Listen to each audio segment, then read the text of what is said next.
Good morning, good afternoon, wherever you are. Welcome to Family Friendly Friday schedule from PPMD.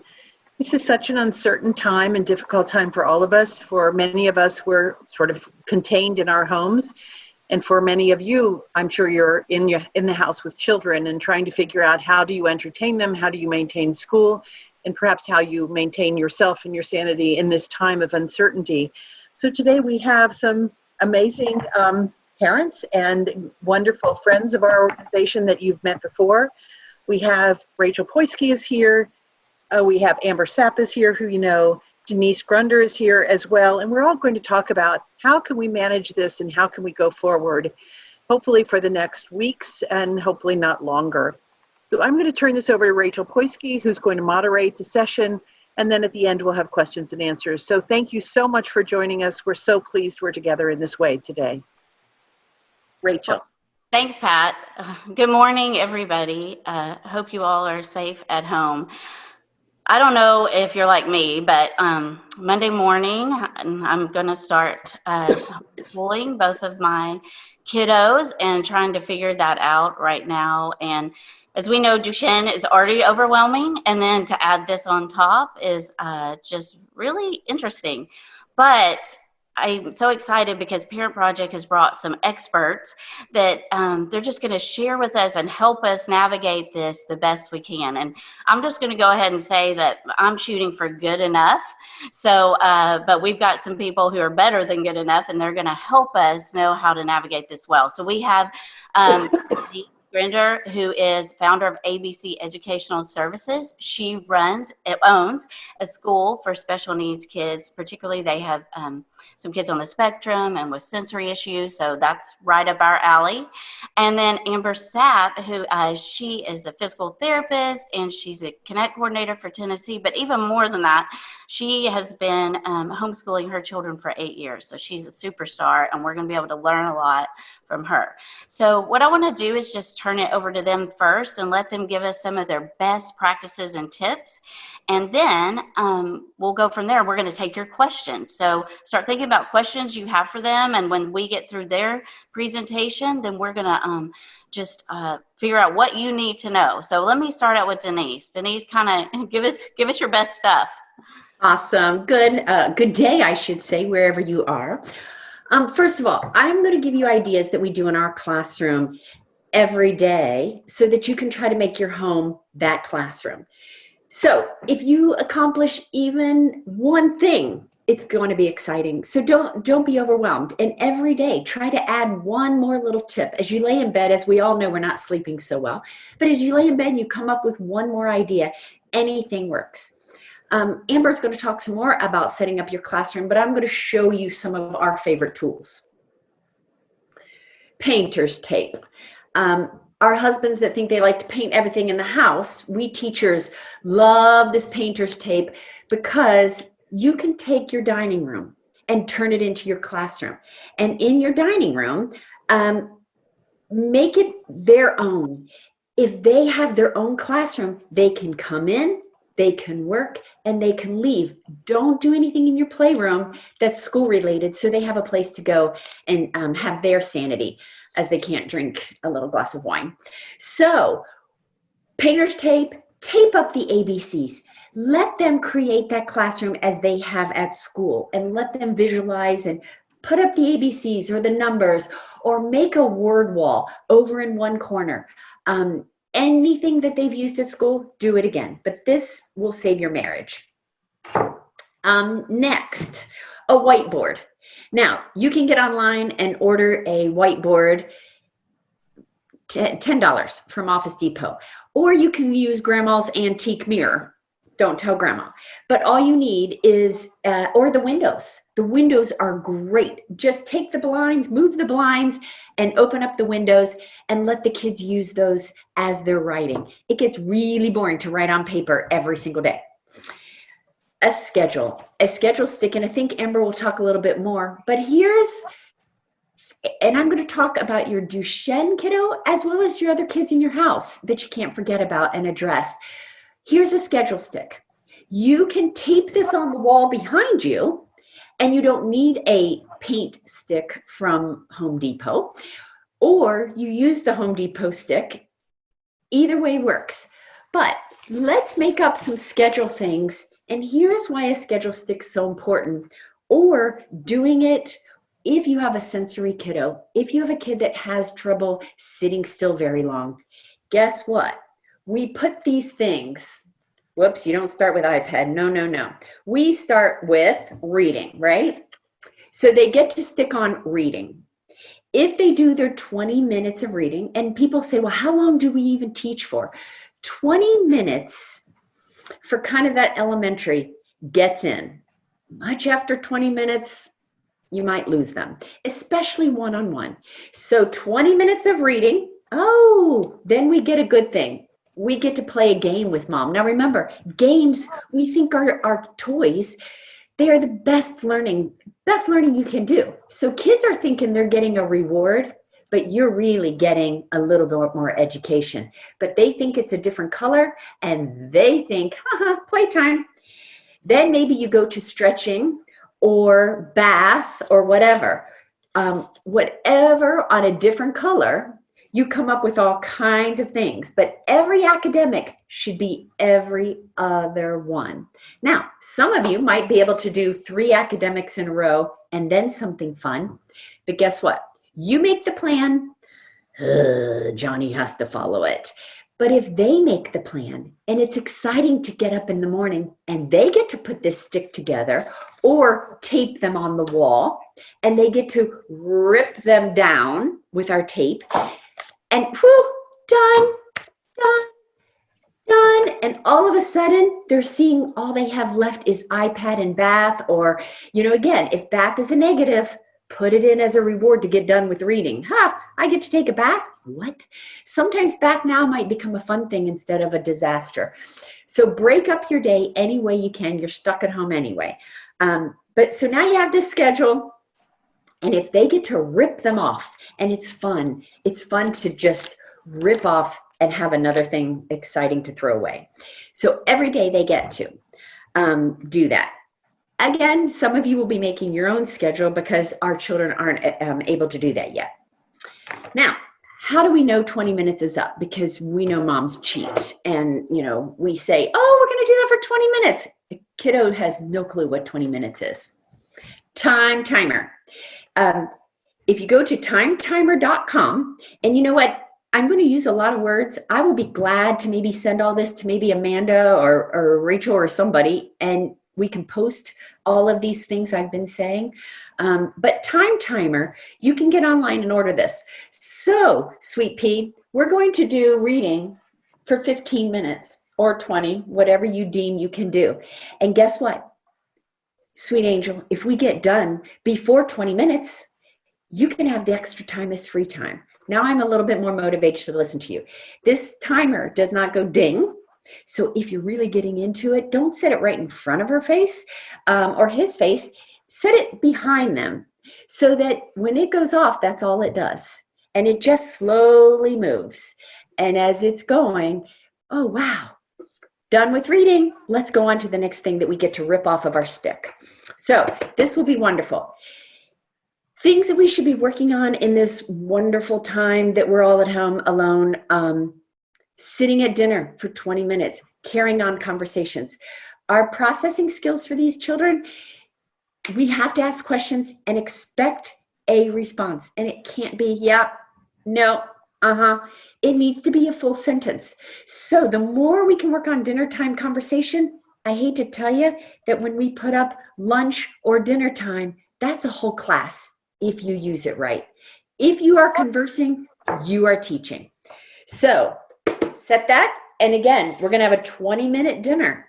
We've never set that still in a long time. So try to find one of those. All right, our sensory seekers. We think we're getting in this classroom and we think everything's just going to go really smoothly. And then they're going to be antsing and they're going to be wiggling and they're going to be climbing under the table and you're going to be cuckoo. So a bumpy cushion. And again, you can order these online, but you can also create your own. Take a pillowcase, put some beans in it, put some tennis balls in it, and just zip it closed, tack it up. But a seat with some tennis balls in it just help me not wiggle all the time, because now I can just wiggle my buns on those tennis balls, and that helps me. A weighted blanket, any kind of weighted blanket. Take those soccer socks and fill them with beans or rice and tie them up on the end and lay them over our lap, lay them on our shoulders. It just kind of stretches it out. We rub our kiddos' heads to go to bed. We do some brushing and some stroking. And when we're brushing and stroking at night to get them to go to sleep, all that's really doing is calming them. So maybe you make, if they love to have their head rubbed, make that as one of the things, so that that can be a break in between your class of reading. Now, mom is going to rub our heads. How exciting is that? Again, it's sensory seeking, and it helps our kids figure out what they need. But also when we take our fingertips and we rub up, we rub down, it really does help us. Any kind of brushing, amazing for our children. Again, just to let them go. So, a reward chart. So we make a reward chart like this at home. And again, this is an art project. They get to make that. Can everybody see that? You have, everybody starts right here on Ready to Learn. And this includes mom, dad, dog, anybody. Everybody has a little clip with their name on it. And when we reward, we get to go up and up and up. And what is our reward? Dang, it better be ice cream at my house. So otherwise there's no ice cream, guys. It disappeared. If we have to go down, what don't we get? And I can't tell you that. You have to create that. But remember, if mom or dad is home, this is treasured time. You get to roughhouse with dad. You get to read a book with dad. You get to play sorry with him and win. But whatever it is, come up with some awesome motivational chart to get us through the day or the week. But again, mom and dad get it too, because I don't know about your house. I've never yelled. I've never said any bad words, but I could also clip up and down, and they can clip you. Job jar. Again, this is some dead time. You got some time to fill. Every morning growing up, we had a wonderful mason jar on the table. Every Saturday, us losers had to get up and draw a job. If you were the first one up, you got to draw a job and put it back in, because mom let you cheat because you were the first one up. And you didn't have to vacuum the whole upstairs, or you didn't have to, again, with the Duchenne, you have to come up with the jobs that can work. Maybe it's all online and they have to do some online jobs for mom. But get a job that they can cheat if they get up and draw first. But every person in the house draws a job every single day. Again, that's just some jobs that you're getting done, but they're learning the real life skills 101. Now, get creative. Come down in the morning. Be creative. Do something different. Those teachers every day, yes, they do deserve $1 million because they act like idiots all the time. Doing something different. You come downstairs in your creative way. Make them laugh. Teach with this on. When my teacher hat is on, we're going to be working. When my teacher hat is off, I'm the mom again. So make some distinction of who you really are. Life skills. Everybody can look at that laundry room and everybody can do a little of their own thing. We can put the laundry basket right on your lap and you can separate the colors. Play language games. All of these things can be made up on your stick and in your schedule. A language game. We think that silly game that we played in the car, driving for hours to grandma's house of let's do tell the fruit that begins with A, then B, then C, and you had to memorize it. That's processing. We've stopped doing those games and it's almost a disaster. Home ec. Home ec got dropped years ago, but get out that sewing machine. Let's make something. Let's make a pillowcase. That would be special. Let's make a purse. Duct tape. Get on Pinterest. I used to make all this stuff up in my head and now Pinterest has everything. Make them cook with you. And you know what? 7 nights a week of cooking. I don't know. I'm flunking at my house. Everybody take a night. What can you do to spread out that cooking? There are online wonderful games, but please check them out first. We found a family that just did some doozies, got online and there was a little not so appropriate website. So be sure you check it out first. But Raz Kids, aplusmath.com, those are two of our favorites with reading and math. Fun Food Friday. We do this every day in our classroom, or every week on Fridays. Make this happen at your house. You're going to try foods that you've never eaten before. And again, sensory, chewing, tasting new things, but make it only on a Friday. Okay, I got 3 more things. Do I still have time? Okay, contract packet. Moms, dads, you have a job. You're trying to get something done. You can't sit at your dining room table in that classroom all day long. Every child has a contract packet. A 3-year-old, a little difficult. 5-year-old can definitely have a contract packet. You have old magazines, old catalogs. They're still coming in the mail. You make collages. They have to cut out pictures. They make an animal collage. They make a food collage. They make patterns with cutout magazines. You're using all of your sensories and making pictures. But in that contract packet, you lay out somewhere on your dining room table or on a chair everything that that child could do that week, and they need to get it done on their own schedule. And you know what? You can't remind them about it. It's Friday and they don't have it done, they get an F for that class. So you have to give them responsibility to get that contract packet finished. If they love travel and they're in 4th, 5th, 6th grade, they plan a trip for your family. They might not ever get to go, but go to Google Earth. Google Earth, find a place, check out the currency. Let them do the equations with the math and the money. Let them plan the flights. Let them plan what they're going to see. Let them find some slides. So they have to make a travel to a different country every week for the next 5 countries if travel is what they love. Maybe it's dinosaurs. Maybe it's animals. What about a cookbook? Let them make up their own recipes and have a 10-page cookbook. What about making a poem book with every different kind of poetry in it? How about a dance routine? You know, we think you're in a wheelchair. Doesn't matter. You can do a dance routine. But what dancing does, again, is process. It makes us think about a lesson or 5-step dance and do it over and over and over, which is rote memory, which helps. How long should our day be? Lots of questions have come to us. How long do I have to do this? Well, guess what? You have a long day. Sometimes we're up at 7:30 and we don't go back to bed till 8 o'clock at night or 9 o'clock. You got to fill that whole day. And the better that we have a schedule, the better your day is going to go. Half of a school day is what you should aim to so-called be teaching. But remember, if you have lunch with them, that's teaching. If you're talking and they are talking and you're processing. So I hope I've helped a little, and I hope this gives you an idea of how to turn.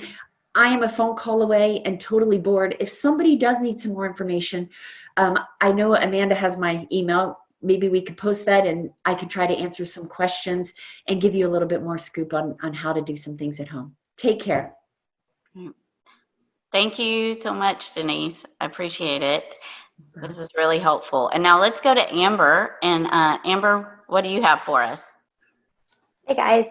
Well, as Rachel said, we have been homeschooling for 8 years. So I guess that makes us experts in the field, which seems funny to say because I definitely don't feel like that most days. But I'm hoping to share some practical tips that we've learned over the years.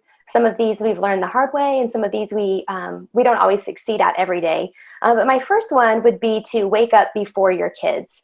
And it seems really, it seems like some days you would rather sleep in. You think, oh, it's raining, I'm going to sleep in today. But I think every time that I have that thought, I find myself behind the 8 ball for the rest of the day. So I feel like if I'm not up and showered for the day, and I haven't had 10 or 15 minutes to sit before I get Garrett out of bed or before the whole day starts, then I feel like I've not accomplished anything, and I feel like I'm always chasing whatever needs to happen next. So my big recommendation is to get up before the kids. And the part of that, we always try and make our school schedules for the day. So I have 2 kids. One is sixth grade, and one is seventh grade. And so we, all of Denise's suggestions are really, really great. I'm not sure that they apply as much to the middle schoolers. So I'm hoping maybe we can share some ideas for middle school. I make their school schedules. So with homeschooling, we have things that need to get accomplished for each subject. And so I think that Amanda has a picture maybe of a sample of that. So I will make out their schedules for the day. So I made sort of a sample schedule to show you guys. I identify each subject and what has to be accomplished for each subject. And then I go a step further and add, the photo on the right, I go a step further and I add check boxes for each one, because my kids like to be able to check off what they've accomplished. And then you'll see out to the left, there's a little star. So I try and identify the things that my kids are able to do independently. And so a lot of things they are not able to do independently, and that's okay too. We'll set aside a special time that we work on those things together. So for example, I know that Garrett can study his Bible verse for the week on his own, and he can read his history chapter and answer the questions and then read his other chapters. And I think this is particularly important for parents who work from home in general, and now that we're all sort of working from home, it seems it's important that he knows what his next step is. So it's easy for, I know a lot of our boys have some executive functioning issues, which limit them with next steps. Like, what do I do next? I know Garrett really struggles with that. So this is helpful for him to see, okay, now I have studied my Bible verse for the day. What's next? Well, he just looks down the line and says, oh, I know that I am confident in performing history on my own, and I'm confident in the reading on my own. And then when he accomplishes those, if I'm still on a call or working with my other child, then he's free to, use his coloring app on his phone, which is kind of his thing for now. So that's something that's worked really well for us. And then the picture on the left, I sort of adapted this. This is not a typical homeschool schedule for us, but this is kind of our new quarantine schedule, so to speak. And I adapted it from something I had seen on Facebook recently. And it's pretty self-explanatory, but I'll go through and kind of hit the high points. So 8 to 9 is what I call our morning routine. And I think the gist of it is that you want to accomplish things like, getting dressed, brushing your teeth, medicines, breakfast, all that sort of happens in that hour. And that's a little bit of sleeping in, I think, for most of our kids who go to school regularly, but it's still a reasonable time to be prepared to start your day. And let me add to that, this morning routine. Everybody should get dressed every day. I think it seems like such a fun idea to stay in your pajamas all day. I hear some homeschool families talk about doing couch school. That will not work if you plan to get anything accomplished for the day. Maybe one day a week, maybe on a Friday, that's your special thing. You hang out on the couch and you do your schoolwork on the couch. But from a lot of experience, couch school and pajama school doesn't get the job done. So for 9 to 10 o'clock, this exercise group, this is assuming that you as a mom, you've already been up, you've already done your exercise for the day. This is kind of that time that we've been taking to use our cough assist machine. We have a time set aside now. It's exercise time. Maybe sister is stretching or doing some sort of exercise. Garrett and I will use our cough assist. We'll do some stretching our hands to kind of prepare for the day. That's what happens during that time. And all of these are definitely flexible. I mean, we're not going to do that maybe for an hour, but sometime in that window is when that's happening. 10 to 11 is academic time. So right now we're kind of limiting all the work that we have to get done. And I think, as Rachel said earlier, it's appropriate to have a certain level of grace for yourself and for your kids. And so we have this window of an hour time. And like Denise said, maybe it's not an hour. Maybe your kid can focus for 20 minutes, but maybe you do have a middle schooler that can focus for an hour and they realize their list is, I've only got these 6 things to do today. If I work really hard and buckle down, I can maybe accomplish it in this hour. The other thing that can happen in this time is reading or puzzles or some sort of learning game. And then 11 to 12 is creative time. We've used this time for the past few weeks. We've done crafts. We've made bird feeders, just anything that's creative and out of the ordinary. And then obviously lunch, chores, cleanup. And I especially like this 1 to 2:30 category. This is quiet time alone. And the emphasis on this is alone. So each of my kids splits up. They laugh because this is mom's nap time, they call it. I like to close my eyes for a few minutes and just reset for the day. This happens in that time. This might even be some TV time. My daughter likes cooking shows. She may go and watch a cooking show on her iPad. My son likes to do video games in his room. He likes the lights off. He likes it quiet, and it's just him. And it's kind of this time that we can all reset for an hour and a half. And then we can come back together and we're refreshed and we're not sick of each other anymore. So again, we have an afternoon, an hour and a half of more academic time. If they've completed their schoolwork, maybe this is just, like Denise mentioned, some fun games that you do together, some educational games. Maybe it's an online learning activity. And then 4 to 5, I have for outside time. I mean, you can put these things any time during the day. For us right now, 4 to 5 is working because I'm preparing dinner during that time. And hopefully it's the weather's nice enough that time of day that works for you. But I like to have that time with them outside. I can be in the kitchen. Yesterday it was raining, and so I pulled my van out of the garage, and they just played in the garage. So just to get them out of the house in a new space. And then dinner, again, dinner is around the dinner table for us. Some nights, on Friday nights, we have, they call it special movie night, where we may sit on the couch and eat our tacos or pizza while we watch a movie. But in general, dinner time should be at the table with family. And then 6 to 8 is TV or family time. This is kind of open for us. They may be wrestling with dad, or we may be watching a movie all together. And the end of our day happens at 8 o'clock. And that is bedtime for my kids. Garrett's almost 14. It's still hugely important for my husband and I to have, 2 hours to ourselves. Sometimes this stretches into, 8:30 on the weekends, maybe 9. But even if you ask my kids, they will tell you, we don't want to stay up late because they know they don't feel great the next day. And they know mom's getting them up early. We're not sleeping in and lounging about all day. So I think those are really the big takeaways that I have for you guys today. Denise mentioned also making sure you have a space. So our space at home is the dining room table. And every day it gets cleaned up. It doesn't stay on the table because we eat there too. So if that's your space, I would encourage you guys to, when you're finished, clean it up, put it away. So it's not, you don't live homeschool all day, every day. Great. Thank you so much, Amber. Those are really helpful tips. And, I want you guys, we're going to start taking some questions in a minute. So if you can, just send us your questions and we'll go back to the experts with that. I just wanted to talk a little bit about space. I know for my son with Duchenne, he's got a lot of anxiety coming up right now with what's school going to look like? How is this going to work? And I'm trying to prep him. And the first thing I'm saying is we're going to get through this together. I don't have all the answers, but we're going to get through this together.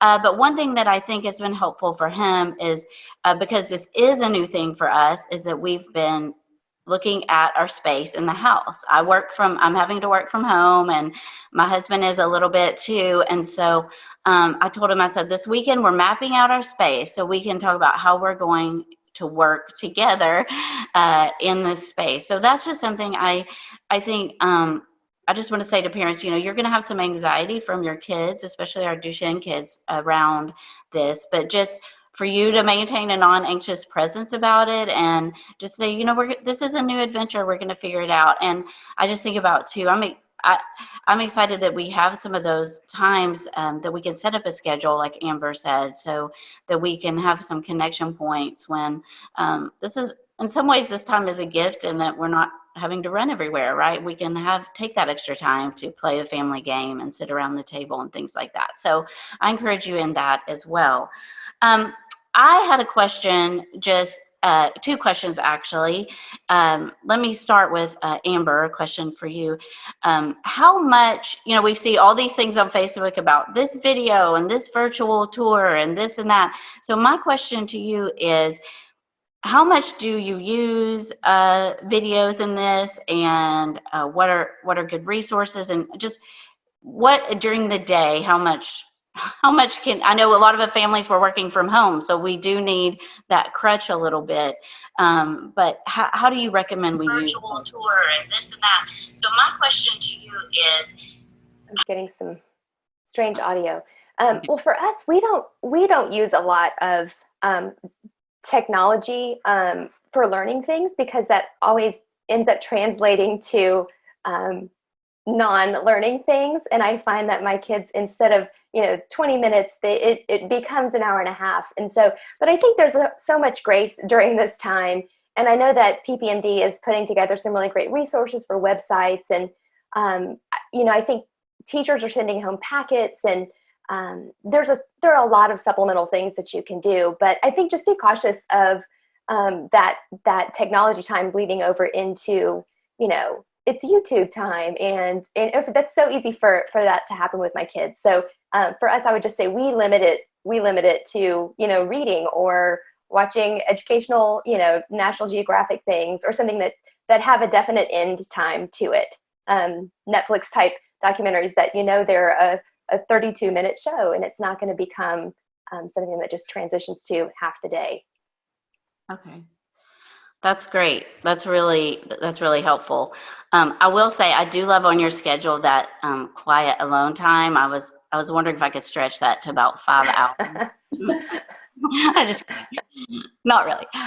So Denise, I have a question for you, because we're going to be getting a lot of information from teachers and what we need to do, and I just want to hear from you. How best do I work with teachers during this time? I know this uncharted territory for them as well. And so, I've already thought, how much do I bother them? How much do we connect with them? So can you just give us just some ideas on communicating with the teachers at your kids' school? Okay, so we are dealing with this because our teachers are getting the calls, and it is their personal time. However, they are being paid, especially if you're in a public school. But what we always say is, you kind of want to ask, oh, how do I blah, blah, blah? Or do I need to encourage, or why is my child doing this? Start an email and don't send it till you have 2 or 3 things. After 2 or 3 things, at least they can respond. People are hesitant nowadays to put anything in writing. And it's hard to ask them to put something in writing, especially if I have to really think it through and then make a paragraph example to you. So they might get back to you with, check out this website, or check out this and try this. But try to minimalize it. You got to realize some of those middle school teachers, high school teachers, they're teaching over 300 kids a day. So if they get 300 emails, the elementary only have those 25 students of theirs. But if every mom, so just have a little bit of respect, but get your answers answered. This is online education. So don't hesitate to email, but try to save it up instead of an email every single day. That's really helpful. And maybe mail them gifts or something. Well, we don't think about that, but it's hard to put a timeline on. And that's how I feel about the children, with your dining room being your classroom. As Amber said, clean it up, put it away, or shut the door and it's your classroom and leave it for the day, because our teachers aren't being able to do that. They're still online last night at 10 o'clock answering questions. Yeah. So try to be a little respectful of your children's time as well as your teacher's time. Okay.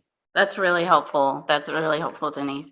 Well, we had someone on Facebook Live just ask a little bit of question, and I think maybe this is for Amber, since I know you do homeschool and work from home and that type of thing. But they just ask, how do you juggle doing both of these things? I think we're all asking that. How do we keep this going and juggle between our work? And one thing I wondered is, even in the schedule, if I have a conference call at 2 and I know that, how do I alter my kids' homeschool schedule? So Amber, can you just speak to that a little bit?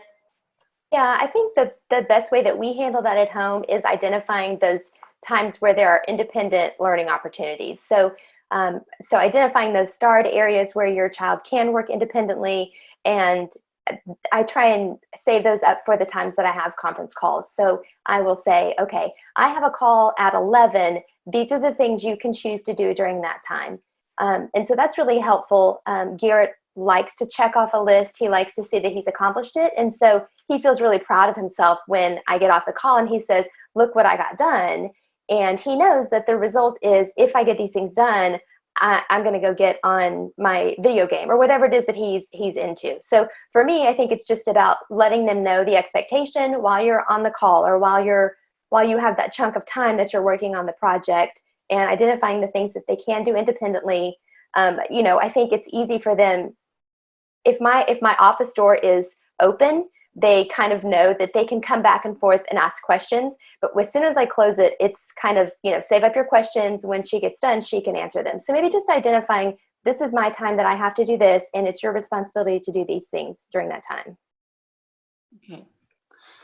Yeah, I think that's great. And, this can be an opportunity as well to help kids with just parent boundaries, like, I have to do this right now. And I know I struggle with my Duchenne kid, especially kind of to just always come at his beck and call, and I think that this gives us a little bit of opportunity to just help them to say, okay, and maybe for them to appreciate the work we have to do outside. So a lot of times our kids don't see the work we do outside of the house that we have to do to care for the family. And this can be an opportunity for that. Okay, one question we have that I think is really good, and either one of you can jump in and answer this. How do you set an academic time and help two kids in different grades through all the work that needs done? My biggest challenge right now is helping my kindergartner and third grader at the same time. So who wants to take that one? I can start.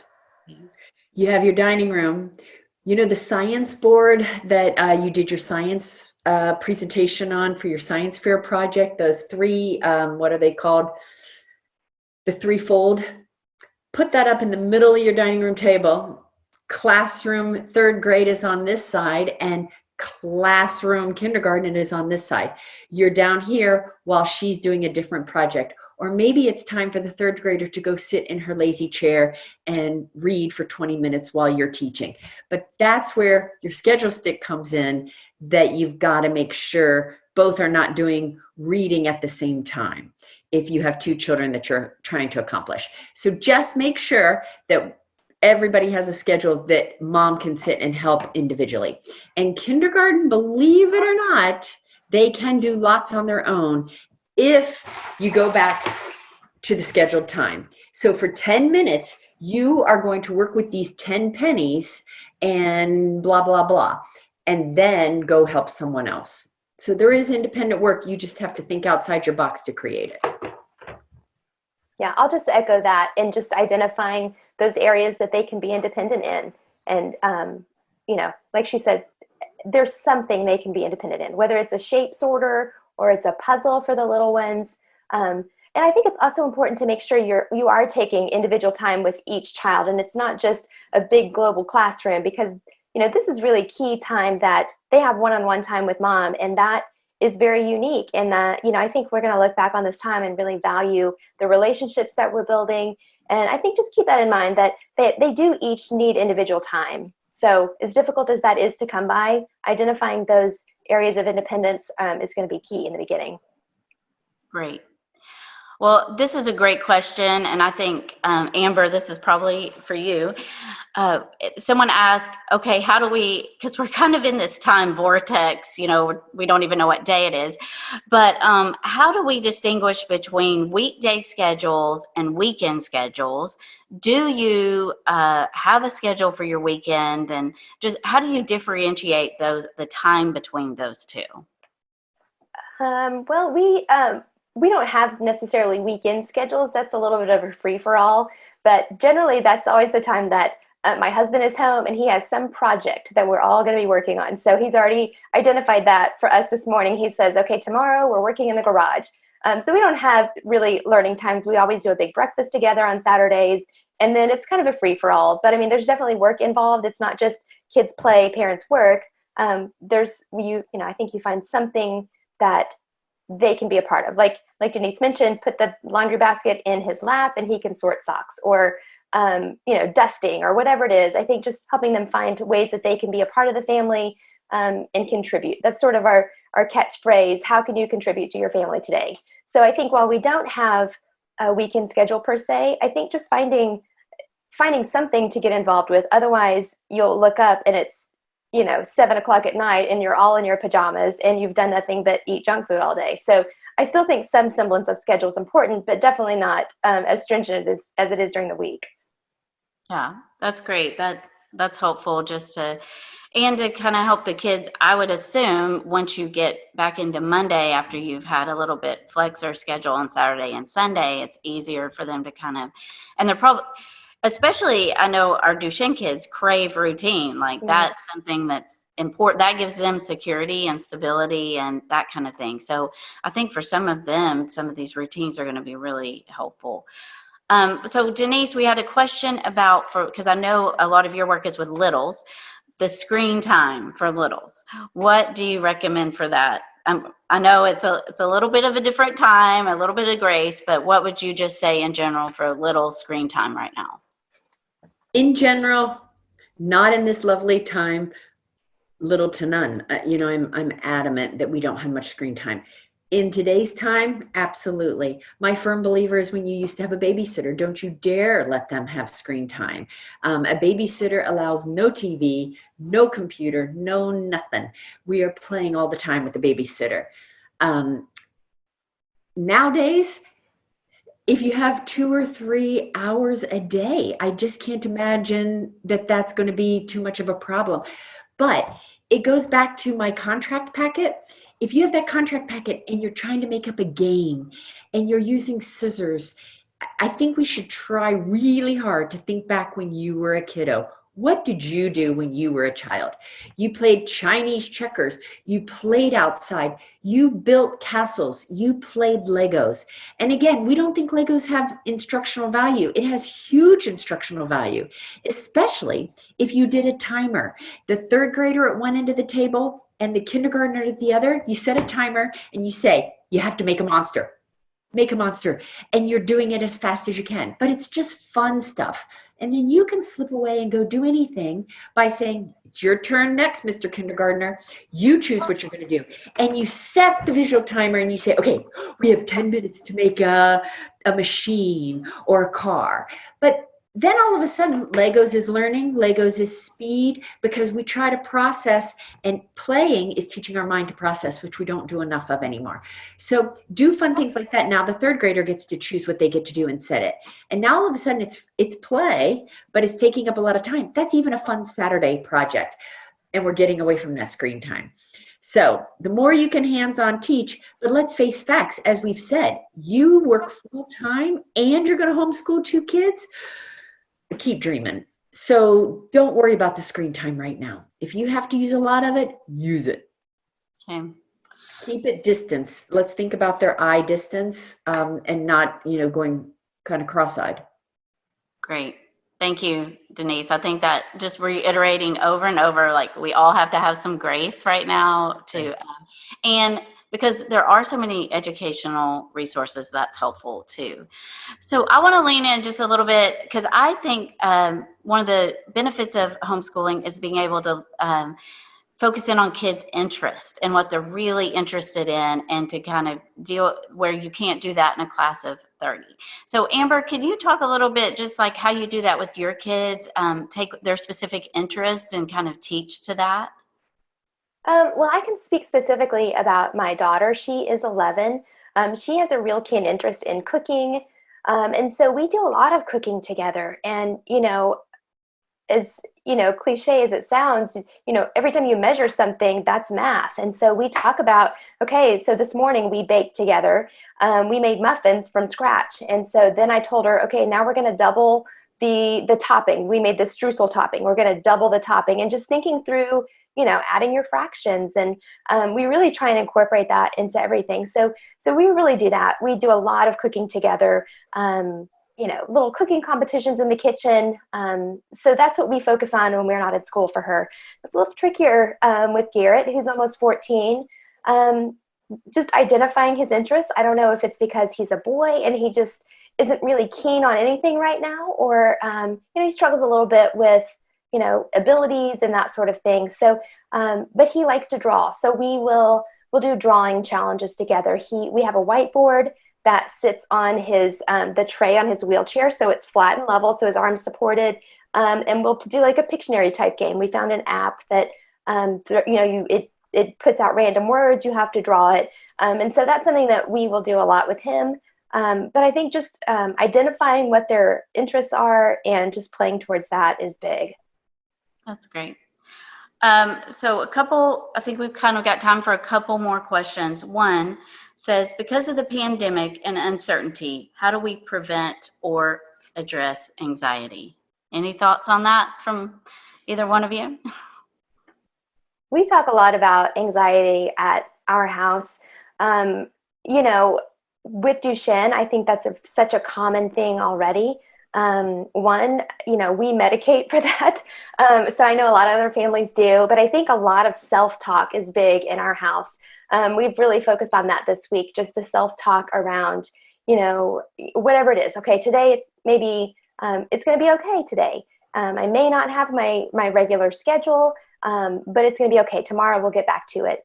We talked to a therapist once who made this suggestion, and it's been huge for our family. We use it pretty frequently. She talked about the movie A Hunt for Red October. And there's this scene in the film where they're on some, whatever their course is, but they need to divert from that course for a minute to avoid, the torpedo or whatever it is. And the plan is to get right back on course. And so in the movie, they call this maneuver a crazy Ivan. And so we use that term at our house when something doesn't go exactly as planned. Okay, we'll say, Garrett, we had told you we were going to the movies, but we're going to have to change plans and do something different. But as soon as whatever this thing is completed, we're getting right back on target. And so now he knows, is this a crazy Ivan? Yes, this is a crazy Ivan time. This whole thing is crazy Ivan for us. This is not our normal schedules, but he knows that the plan is always to get back on course with whatever we have always done. And I think that's important too, having that schedule. Like Amanda showed earlier, we have it on a whiteboard. It's visible. It really helps with his anxiety. It increases my anxiety a little bit because he's like, Mom, it's 11 o'clock. Why are we not doing whatever the schedule says? But it does help him see that there's what the expectation is next. And he can always count on there being a plan. He likes a plan.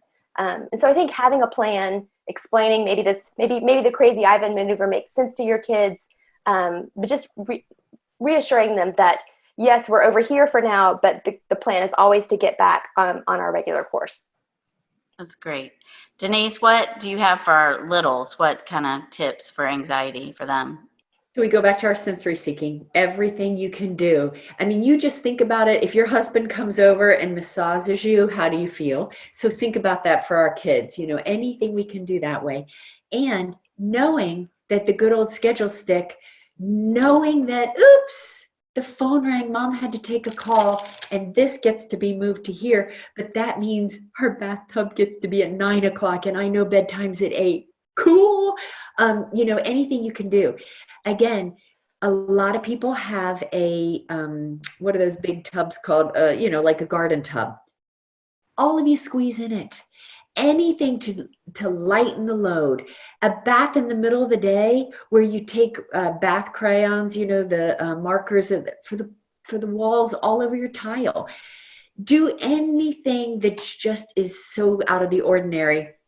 And again, showing the little ones that you can put it on the stick and move something like a bath or a lunch, or make a tea party in the middle of the day. But do anything that just is lighthearted. And you know what? If you don't get through the reading lesson, it's really okay. You just can't stress over that kind of stuff. So turn it into fun and turn it into dress up, turn it into more playtime if you need to. So it's just anxiety is huge. It's very huge, but doing a lot of that stroking might help us. Great. That's really helpful. And I know that's something we'll all have to address with our kids, and even kids who normally don't struggle with anxiety. So we have to remember that. A kind of a final question, and then we'll do a little bit of wrap up, but someone asked a question about how do I have my kids at home and they want to engage with their friends, and are there any virtual ways they can connect with their friends. So either of you have any ideas about that? My kids have been doing a lot of FaceTime calls with friends. And I think that, FaceTime, Zoom, those are all really great things. I think we've not done it, but I think Zoom would be easy enough to get, 5 or 6 friends together and you can all sort of see one another and chat. So that would be a big recommendation. Yeah. Right. One of the things my daughter, maybe a little crush in high school. They're now, she's in college now, but in high school with the little crushes, I would walk upstairs and I wasn't always appropriately dressed. Being that I have 2 girls, I don't always have to be fully dressed around here. And I'd walk in, I'd almost die because some guy was sitting on her desk with her. And that's okay to do. They can play Legos and turn on their phones and both of them be playing Legos at the same time, or, dress up, but just leave the phone on for an hour. You're not paying for it these days. So yes, just leaving somebody on your desk with you just to continue on a conversation. But kids run out of things to talk to. And again, anybody who's talking visually and verbally, I'm calling it education. Because we're doing so much texting and we're not talking in complete sentences.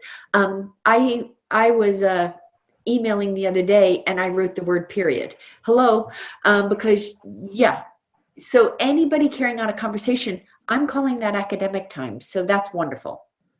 The other thing, Rachel, my daughter does guitar lessons. My grandmother she lives in Texas, and they do guitar lessons via FaceTime each week. And so that's something we've been doing for a little while. But just encouraging people to find a skill that somebody else has that you would like to learn. Maybe it's crocheting. Maybe your grandmother can teach you crochet over FaceTime, and she would love nothing more than that. And that will be something very memorable for your child later.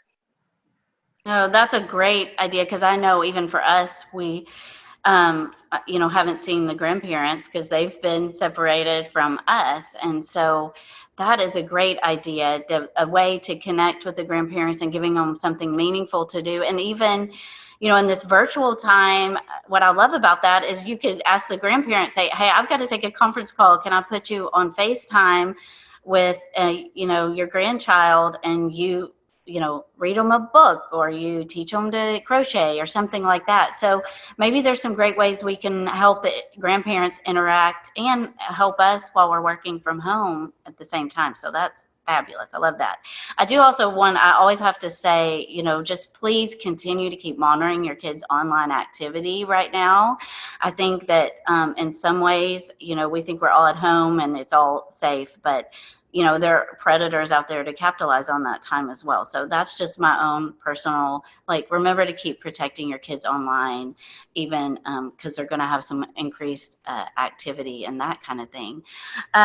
So I wanted to first, I just want to say thank you to Denise and to Amber. This has been great. And thank you for making yourself available. I'm sure if you all have other questions, I'm volunteering them, but that they will be available to that. Remember, we always, as a Duchenne community, work together, and we'll continue to do that. So this is just the beginning of our homeschool journey together. But so keep reaching out, especially when you get frustrated. And I love also what Amber said about just managing the anxiety. And, there's a lot of therapists now are doing teletherapy. So if you need to reach out and do that, I think that's a good option, especially for the older children. I know play therapy is kind of hard online, but some of the older kids. Before I turn it back over to Pat, just to close, we have, while we're fighting Corona, we're still fighting Duchenne. And we still need to keep moving research forward. We don't need that to stop. So PPMD has started this great thing. It's going to be a virtual fundraising. It's called Just Move It to End Duchenne, and it's going to start Monday. They're inviting families to participate as a family and move for 20 minutes a day for 30 days. So I'm thinking my daughter and I might do a dance party for 20 minutes a day and horrify my son, which we like to do that. So we're excited about that. But just check that out. Remember, we're fighting Corona, but we're still fighting Duchenne, and we just want to keep supporting efforts to move all that forward. And I've learned a lot today, and I hope you have too. And I just want to pass it over to Pat, and just for her to close our time together. First of all, thank you all. Thanks, Amber and Rachel and Denise. This has been great, and I learned a lot, even though now I'm a grandma. And so in being a grandma, I can say to you, one of the best gifts is just to have a note or talk to my little 5-year-old online. So I recommend you reach out to grandparents. They too are isolated, and for them, the worry in the pandemic and certainly the risk involved could affect them directly. So remember, they're there. They can tell the best story of their life or the silliest story of their life. And they can share their lives with these littles and these young people. And I think sometimes we really forget to spend time and share what made us laugh, what made us worried, what made us ourselves as we grew up and grew old. So please reach out to your grandparents. We're still here for each other. We're still working on Duchenne, and we haven't stopped this research, and we won't ever. Thank you for joining us today, and we'll see you again next Friday.